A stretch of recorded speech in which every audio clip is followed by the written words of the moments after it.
أهلا بيكم في جولة جديدة في العتبة، وخاصة في حارة المزية، من الأماكن المميزة جدا في العتبة لبيع شغل الهاند ميد من اكسسوارات وخرز وطارات.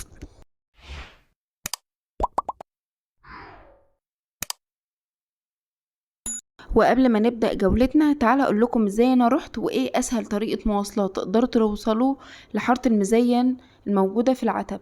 أنا ركبت المترو ونزلت محطة العتبة، وأول ما طلعت من محطة المترو حودت أول حودة يمين، وهناك سألت على حارة المزين، ومن خلال شارع واحد بس قدرت أوصل للمكان بكل سهولة.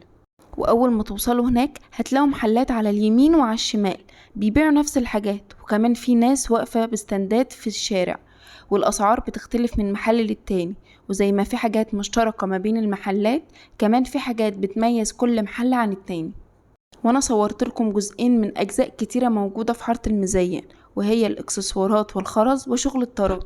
اغلب المحلات الموجودة هناك ليهم قنوات جملة، والاسعار عندهم بتختلف حسب الكمية. المحلات دي مفتوحة طول ايام الاسبوع.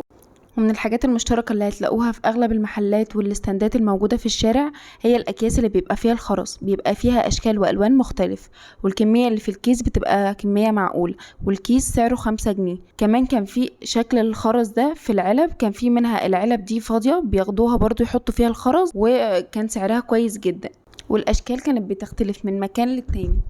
كمان هتلاقوا السلاسل بالمتر، كان في منها ذهب والفضة. كمان حبيت اصور لكم كده اكتر مكان لقيت فيه الوان بالنسبة للسلاسل.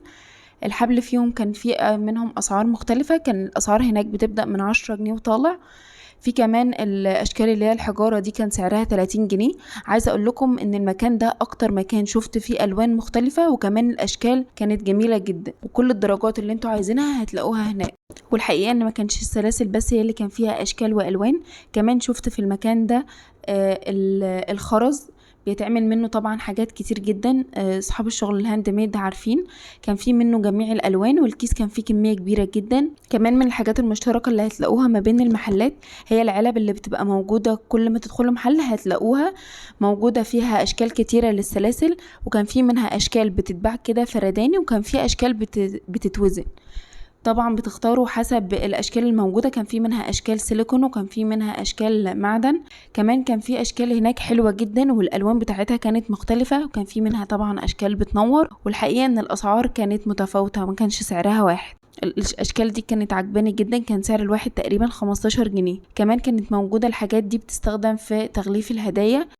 كان في كمان الطراد بانواع واشكال كتير هناك، والاسعار هناك كانت اقل من بره. كان في كمان الشريط الستان بالوان كتيره جدا واستخدامات، وفي الفيونكه وتقفيل الهدايا او التغليف، وكمان بنعمل بيه الطراد. بس كده دي كانت جولتي النهارده في حاره المزين، يا رب تكونوا استفدتوا. ولو عايزين جوله في اماكن تانية في العتبه عرفوني في الكومنتات وانا هصور لكم.